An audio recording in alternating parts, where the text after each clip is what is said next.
অধ্যাপক শৰৎ মহন্ত স্মাৰক বক্তৃতা অনুষ্ঠান সম্পন্ন মহানগৰী ৰয়েল গ্লোবেল ইউনিভাৰ্চিটিত গাম্ভীৰ্যপূৰ্ণ অনুষ্ঠান ৰাজ্যপাল লক্ষ্মণ প্ৰসাদ আচাৰ্যই মুকলি কৰে এই কাৰ্যসূচী অনুষ্ঠানত সমল বক্তাৰূপে উপস্থিত থাকে জিন্দাল গ্লোবেল ইউনিভাৰ্চিটিৰ উপাচাৰ্য ডক্টৰ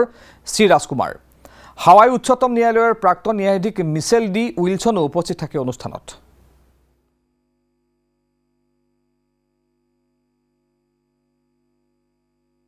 অধ্যাপক শৰৎ মহন্ত এজন বিশিষ্ট শিক্ষাবিদ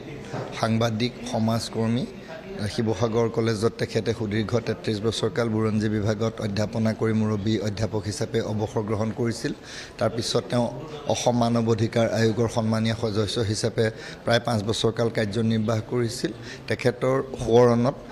অধ্যাপক শৰৎ মহন্ত ফাউণ্ডেশ্যন আৰু গুৱাহাটীৰ ৰয়েল গ্লোবেল ইউনিভাৰ্চিটিয়ে যুটীয়াভাৱে প্ৰতি বছৰে এক সোঁৱৰণী বক্তৃতানুষ্ঠান আয়োজন কৰি আহিছে এইবাৰ আমি একাদশ সংখ্যক বাৰৰ বাবে সেই বক্তৃতানুষ্ঠানৰ আয়োজন কৰিছোঁ ইতিমধ্যে আপোনালোকে দেখিছে বক্তৃতানুষ্ঠান আৰম্ভ হৈছে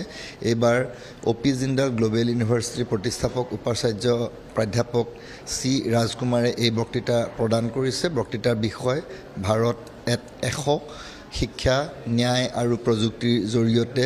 দেশৰ ভৱিষ্যত নিৰ্মাণ এই বিষয়ত আমাৰ বক্তৃতানুষ্ঠান চলি আছে আমাৰ অসমৰ সন্মানীয় ৰাজ্যপাল লক্ষ্মণ প্ৰসাদ আচাৰ্য মহোদয়ে এই বক্তৃতানুষ্ঠানৰ শুভাৰম্ভ কৰিছে শৰৎ মহন্তৰ যি নীতি আৰু আদৰ্শ আছিল নতুন প্ৰজন্মৰ মাজত শৈক্ষিক বৌদ্ধিক বিকাশ সাধন কৰিব লাগে আৰু ইয়াৰ সমান্তৰালভাৱে আমাৰ অধ্যাপক শৰৎ মহন্ত ফাউণ্ডেশ্যনতে যাতে আমাৰ নতুন প্ৰজন্মৰ মাজত এক বৌদ্ধিক কচৰৎ আমি অব্যাহত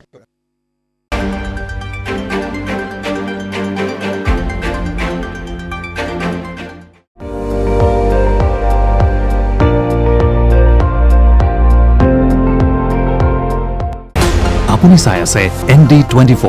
সৰ্বশ্ৰেষ্ঠ নহয় সৰ্বোত্তমৰ দৌৰা